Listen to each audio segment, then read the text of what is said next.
ubushakashatsi buheruka gukorwa canke se bwakozwe bwerekana ko mu mwaka w'ibihumbi 2030 hageze hirya y'ejo dusigaje imyaka 4 gusa.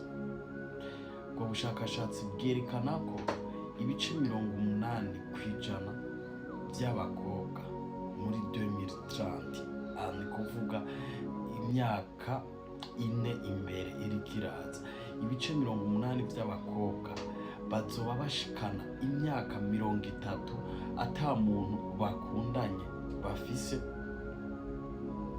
bataranavyara. Ico gihe gisa n'ikiriko kiragera kuko imyaka 4 burya n'ubusa. Ikigero turimo umukobwa bashiki bacu ni mwebwe bo kwiraba mukamenya kubwira ibanga, mukamenya ico mushaka, mukamenya abo mugendana, mukamenya nejo hanyu